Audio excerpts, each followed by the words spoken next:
We hear so much about women making strides in STEM these days, Right. which, to be fair, is true in a lot of areas. Hmm. But there's this kind of persistent sticking point, at least here in the USA. Yeah. It's the underrepresentation of women in those really math-heavy fields, you know? Sure. Yeah, yeah. Like engineering, computer science, all that advanced math and statistics stuff. Oh, yeah? So that's what we're diving into today, Absolutely. trying to figure out what's going on there. It's a puzzle. Yeah. You see women reaching, equal numbers, sometimes even a majority in fields like bio and biomedical sciences. Oh, for sure. But those disciplines that are super reliant on, like hardcore math, the numbers just stay stubbornly skewed.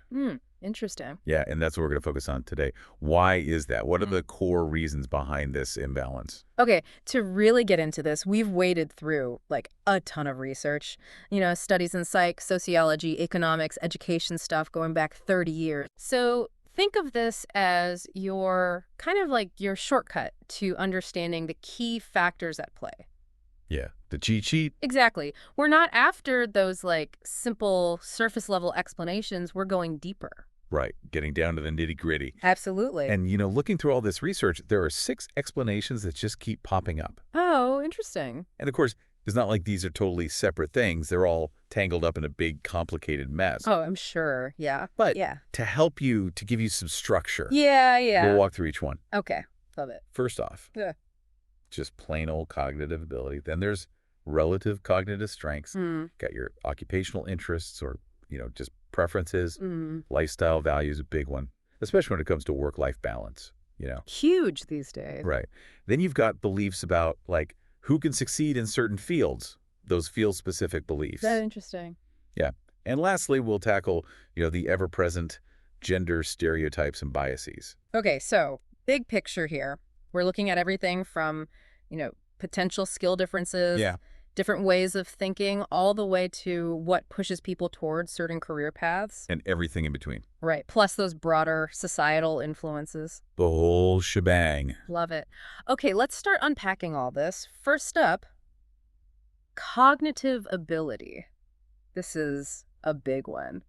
There's this idea out there that men are just like naturally better at math, right? Oh, for sure. You hear that all the time. Yeah, like it's just hardwired. So what does the science say? What's the actual evidence? Well, it's definitely a deeply ingrained perception, right? Yeah. But researchers have put it under the microscope big time. Yeah. What's really interesting, and you might want to grab your notebook for this recent meta-analysis. Wait, back up. What's a meta-analysis? Oh, good point. So it's basically a study that brings together the findings from a whole bunch of individual studies. Okay. So you can get a bigger, more reliable picture. Like the all-star team of studies. Exactly.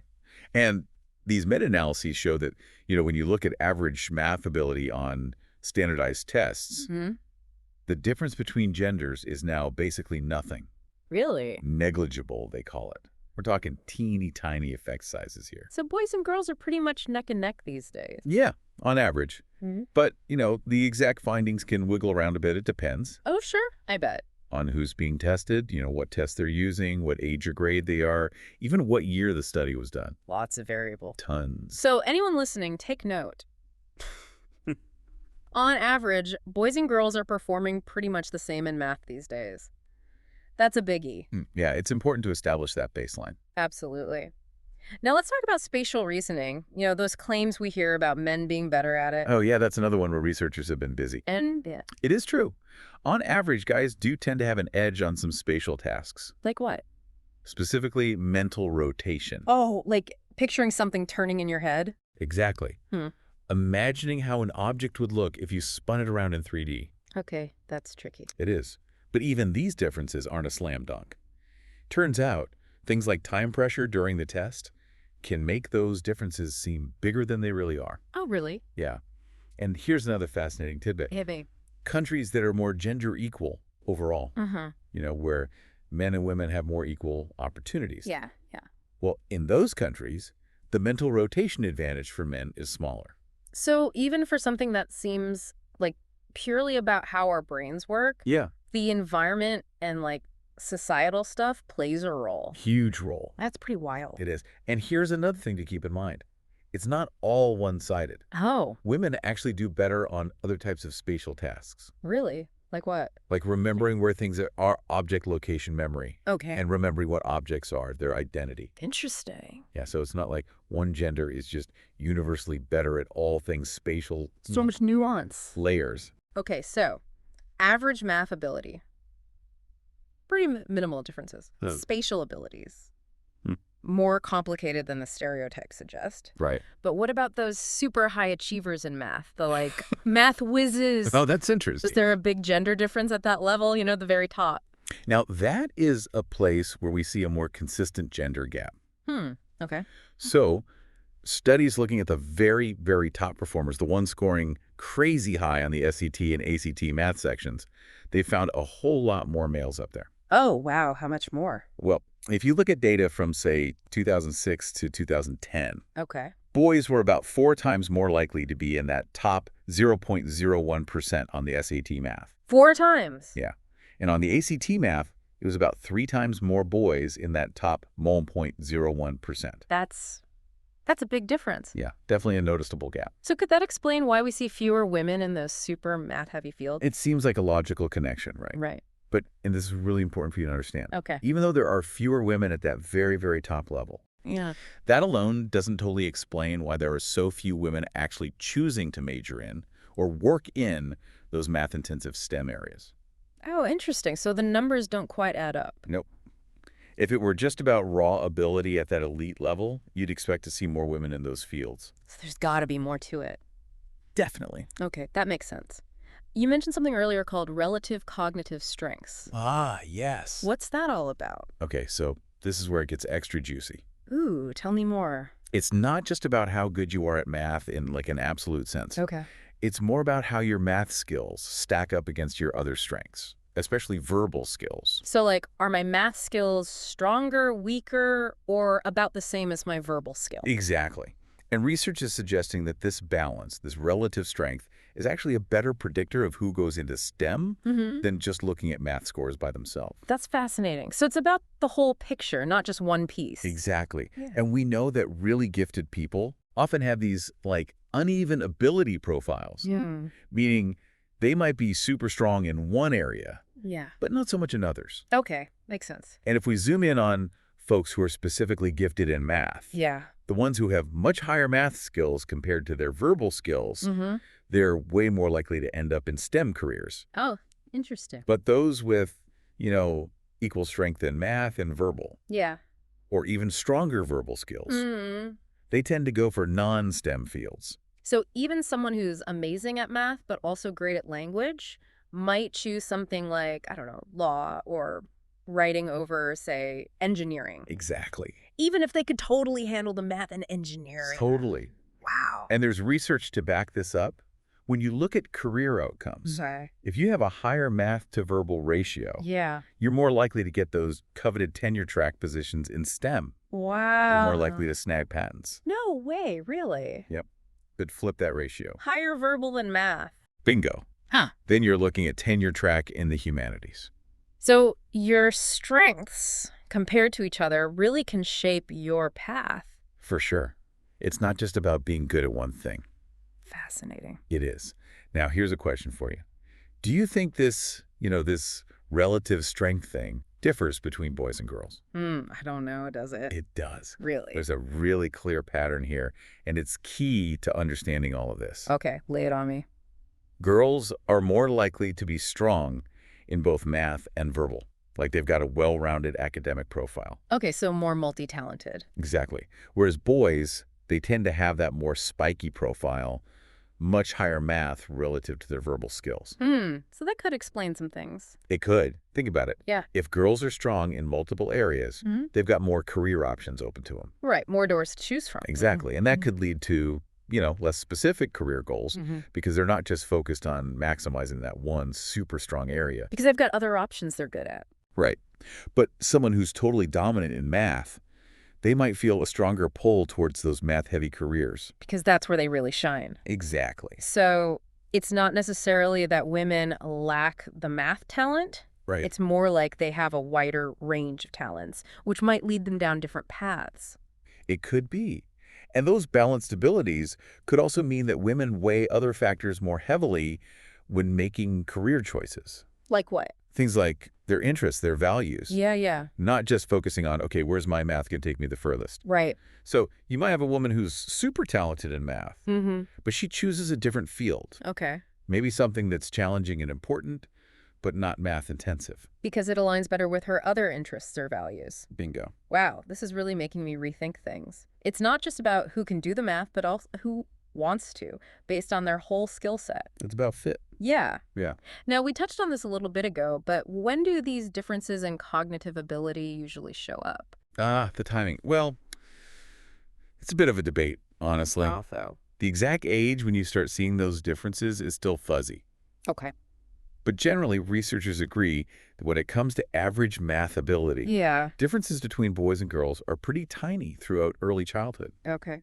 but they might become more obvious in mid to late adolescence.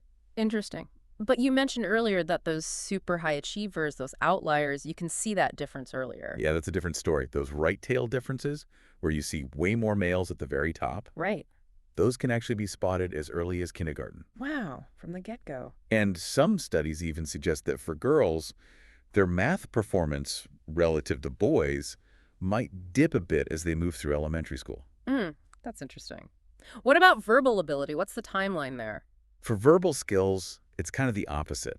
Research is pretty consistent in showing that girls, on average, have the edge in verbal ability right from kindergarten, and that advantage tends to stick around throughout childhood and adolescence. So they're starting strong and staying strong. Pretty much. Although the size of the gap might bounce around a bit, Sure. but girls generally keep that verbal advantage. Interesting. What about spatial reasoning? We talked about how complex that is. Yeah, spatial orientation, it's definitely trickier. The research on when those differences show up is less consistent. Oh, how so? Some studies say boys have an advantage in spatial tasks super early, even as babies and toddlers. Wow, that's young. Yeah, but then other studies say, nope, no real difference at those ages. So it's still a bit of a mystery. Kinda. More research is needed to really nail down how spatial abilities develop differently in boys and girls. Right, it's complicated. It is. But here's something to chew on. Okay. Even if those early differences are tiny or, come and go, they can still become a bigger deal later on Why is that? because they pop up right as kids start formal schooling. Oh, right. And throughout their education, what they learn, how they're taught, it could accidentally reinforce those initial differences. Like those early patterns get magnified. Potentially, yeah. So even small or inconsistent differences early on can end up having a bigger impact later on. Because of how the educational system's set up. Exactly. That's important for everyone to think about. Now, let's get into the why. Why do we see these differences, however small they might be? Right. What are the biological and sociocultural explanations? Well, researchers have been digging into this for ages. I bet. They've looked at both biological and environmental factors. Makes sense. On the biological side, they've looked at things like, exposure to hormones before birth, things like testosterone. Okay. They've looked at brain organization, how the brain is structured, thinking maybe those things could play a role in the differences we see in math and verbal abilities. Interesting. And what have they found? To be honest, it's a bit of a mixed bag. The findings are kind of all over the place, Okay. They haven't really nailed down a clear, consistent biological reason for that gender gap in math-intensive STEM. So the biology is still kind of a question mark. In a lot of ways, yeah. Interesting. What about the sociocultural side of things? What does the research say there? Now that's where things get more interesting and more solid. Oh, tell me more. Studies have shown over and over that if you give kids more exposure to STEM stuff early on. Like enriched learning experiences. Yeah, exactly. Like hands-on science activities, coding camps, things like that. Okay. That's a really good predictor of them going on to achieve great things in STEM later on. Even for kids who are already gifted in math. Even then, that early enrichment makes a difference. That's fascinating. It is. And you know what else plays a huge role? Parents. Oh, I bet, yeah. Big time. If parents have those traditional gender stereotypes about math, that boys are just better at it. Yeah, unfortunately, that's still around. It is. Well, those parents tend to think their sons are better at math. Right. And they underestimate their daughters. Even if their daughters are doing just as well, or even better. Yeah, it's wild. And get this. What? Those parental beliefs actually end up influencing what kids believe about their own abilities.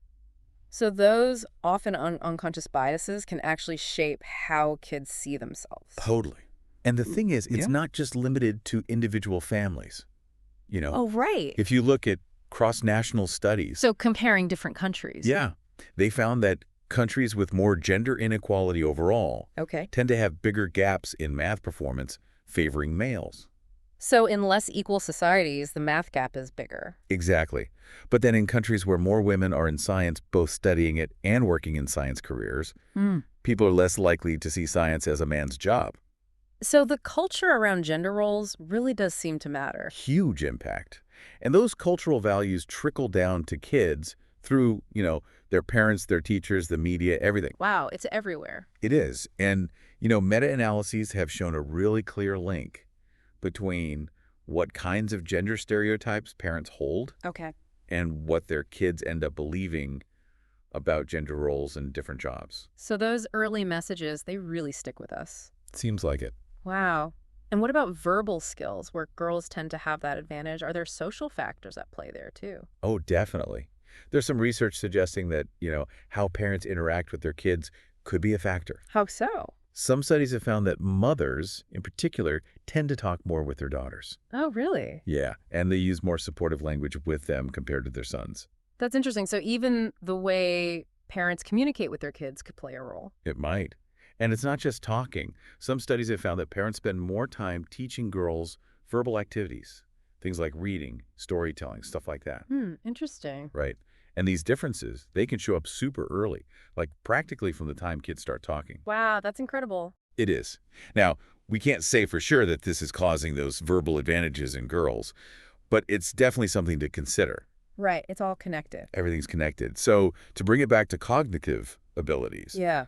while biology might play a little role, the real heavy hitter seems to be the sociocultural environment. So the messages we get, the experiences we have, those shape how our brains develop, at least to some extent. It seems that way. Huh. And going back to our original puzzle, why so few women in math-intensive STEM? Right. Well, while these cognitive differences do matter, Especially those relative strengths. right, they can't explain the whole picture. Yeah. If it were just about women having, balanced abilities and therefore more options, you'd think they'd be spread out more evenly. Right, across STEM and non-STEM fields. Exactly. But they're not. So something else is going on. Some other factor or factors are pushing women away from those math-intensive fields. Okay, that makes a lot of sense. You mentioned career preferences as another key factor. So what do our sources tell us about those? Are there gender differences in the kinds of work people are drawn to? Oh, absolutely. This is huge. Okay, tell me everything. There was this really big meta-analysis, one of those studies that brings together a ton of other studies. Right, the all-star team. Exactly. And they looked at decades of research on work preferences. Wow, going deep. And you know what they found? A clear, undeniable difference between men and women in what kind of work they want to do. Oh, really? What kind of difference? It boiled down to this. Yeah, On average, men are more into working with things. like objects, tools, that kind of stuff. Yep. While women, on average, are more into working with people. Social interactions, relationships, all that. Exactly. And the difference wasn't just like a little blip. It was substantial. Super substantial. Yeah. A huge effect size, the researchers called it. Wow, so there's a really fundamental difference in what people find appealing about work. It seems, Fascinating. And how does that play out specifically in STEM? well, that same meta-analysis also looked at interest in STEM fields. okay. And guess what? What? They found gender differences there too. No surprise there, I guess. Yeah, but it's interesting how it lines up. Tell me. Men, on average, were more interested in STEM overall. Okay. And the difference was especially big for engineering Right. and, moderately big for math. That makes sense. Right.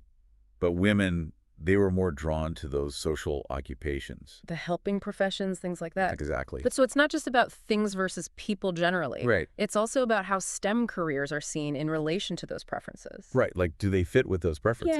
Yeah. And this could tie into other stuff too, like altruism. Oh, interesting. You mean the desire to help others? Exactly. Yeah. Research suggests that, women tend to be more motivated by helping others, making a positive difference in the world. And the thing is, STEM careers, Mm. especially those math-heavy ones, Yeah. they're often seen as not being very connected to those communal goals. So if you're really driven by helping people, STEM might not seem like the best fit. It might not, even if you're totally capable. That makes sense. Yeah. Like, if you want to make a direct impact on people's lives, theoretical math might not seem as appealing as, say, medicine or social work. Exactly. And it even plays out within STEM itself. Oh, how so? Women are more likely to go into things like biomedical engineering Okay. or environmental engineering. I see. Fields where you can see the impact on people or the planet more directly, Exactly. More so than, say, mechanical or electrical engineering. which might be seen as more abstract or focused on technical stuff. Right. And here's the kicker. Hit me. Research suggests that these preferences, these deep-seated interests, can actually trump ability. Really? Yeah. Even for women who do end up in STEM, their preferences can play a bigger role than their raw talent. So, even if a woman is incredibly gifted in math, if her heart's not in it, she might choose a different path. It happens all the time. Wow, that's powerful.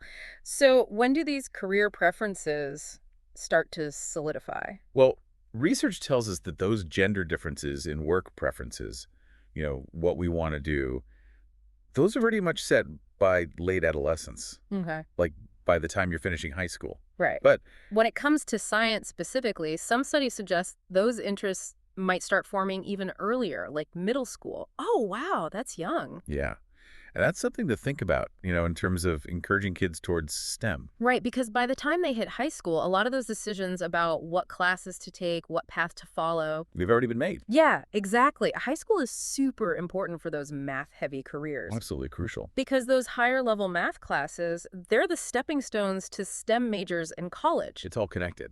Right. But even before high school, those early interests, they can really shape what kids do. Yeah, for sure. Like what activities they choose, what hobbies they get into. It all builds. Right. So those early sparks of interest in math and science, they can snowball into something bigger. Totally.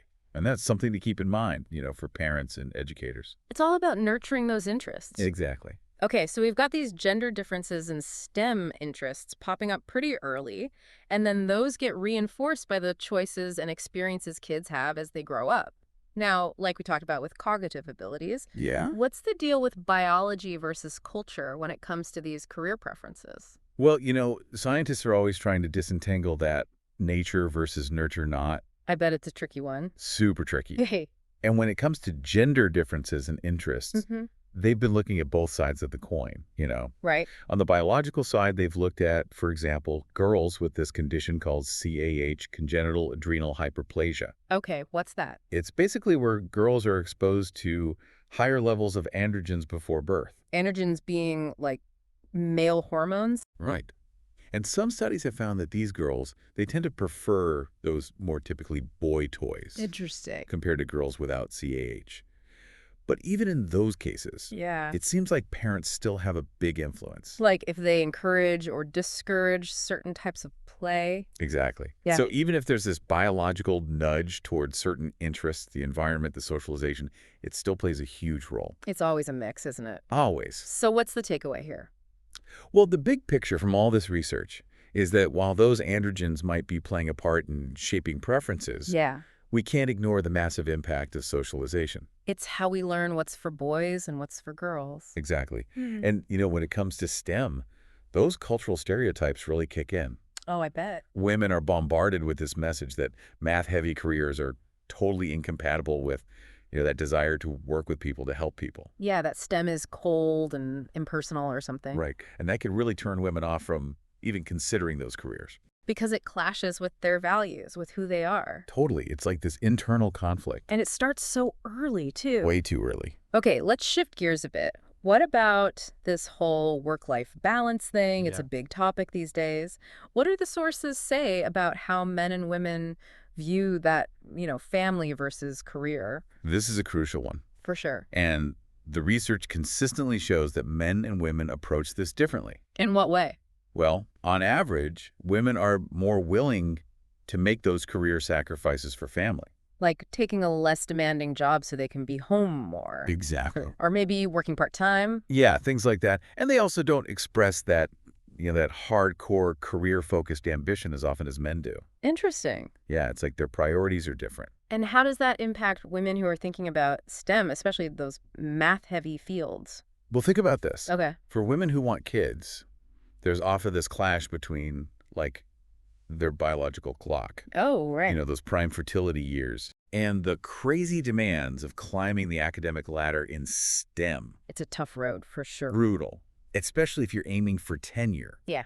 That eats up so much time and energy. It does. So a lot of women end up seeing those careers as not very family-friendly. It's like they have to choose. Right. And we see that play out in the numbers, too. Also. Women are more likely to leave those tenure-track positions. Wow, really? Or they'll look for more flexible, part-time gigs. To make things work with their family. Exactly. And you know what that means? What? More women end up in those lower-level teaching roles. Like instructors, lecturers. Yep. While men are way overrepresented among the full professors. So it's not just about getting women into STEM. Right. It's also about supporting them so they can stay and advance in their careers. Absolutely. And it goes beyond just having kids, too. Oh, really? Yeah. Even if you look at men and women who are equally talented in math Okay. and equally interested in STEM, once they hit their mid-30s, you start to see these differences in what they value. Like what? Well, women with kids, they start prioritizing flexibility way more. Like being able to set their own hours, work from home sometime. Exactly. Whereas men, whether they have kids or not, their priorities don't change as much. So it's almost like fatherhood doesn't impact their career aspirations as much as motherhood does for women. In a lot of cases, yeah. Mm. And this suggests that even for those super capable women,